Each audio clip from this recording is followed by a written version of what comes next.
Hi hello. ഇന്ന് bread വെച്ചിട്ട് സിമ്പിളായിട്ട് ഉണ്ടാക്കാൻ പറ്റുന്ന ഒരു സ്വീറ്റ് റെസിപ്പി പറഞ്ഞുതരാം കേട്ടോ. അധികം വീട്ടിലുണ്ടാക്കുന്ന ഒരു ഐറ്റമാണ്. ഇതങ്ങനെ ഇപ്പോൾ വലിയ റെസിപ്പിയാണോ എന്ന് ചോദിച്ചാൽ അല്ല. ഞാൻ എടുത്ത ബ്രെഡ് കുറച്ച് ഹാർഡാണ്. അപ്പോൾ അതൊന്ന് സോഫ്റ്റ് ആക്കി എടുക്കാൻ വേണ്ടിയിട്ട് ഇതുപോലൊന്ന് ആവി കയറ്റി എടുക്കുകയാണ് കേട്ടോ. നിങ്ങൾ എടുക്കുന്ന ബ്രെഡ് സോഫ്റ്റ് ആണെങ്കിൽ ഈ ഒരു ഭാഗം സ്കിപ്പ് ചെയ്യാം. ഇതൊരു കുഞ്ഞു ടിപ്പാണ്. അങ്ങനെ ആവി കയറ്റി എടുത്തിട്ടുണ്ടെങ്കിൽ ബ്രെഡ് നല്ല സോഫ്റ്റായിട്ട് പൊടിയാണ്ട് കിട്ടും കേട്ടോ.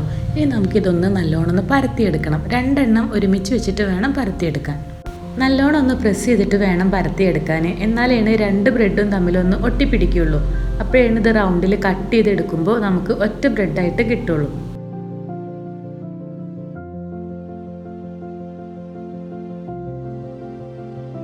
ഇനി ഇതുപോലെ എന്തെങ്കിലുമൊക്കെ ഒരു കട്ടർ ഉപയോഗിച്ചിട്ട് ഇതുപോലെ ഒന്ന് റൗണ്ടിൽ കട്ട് ചെയ്തെടുക്കുക.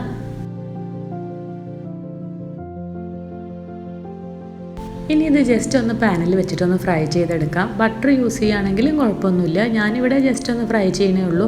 ഒരു ഗോൾഡൻ കളർ ആകുമ്പോൾ തന്നെ എടുക്കാം കേട്ടോ. ഇനി ചെറുതായിട്ടൊന്ന് സൈഡ് കട്ട് ചെയ്ത് കൊടുത്തിട്ട് ഇതുപോലെ ഐസ്ക്രീമും ചോക്ലേറ്റും ഒക്കെ വെച്ചിട്ട് ഫില്ല് ചെയ്യുക. അപ്പോൾ സംഭവം സൂപ്പർ ടേസ്റ്റാണ്. ഒരിക്കലെങ്കിലും ഒന്ന് ട്രൈ ചെയ്ത് നോക്കുക. ഇതുപോലുള്ള ഈസി റെസിപ്പീസിനൊക്കെ എൻ്റെ ചാനൽ ഒന്ന് സബ്സ്ക്രൈബ് ചെയ്യുക, സപ്പോർട്ട് ചെയ്യുക.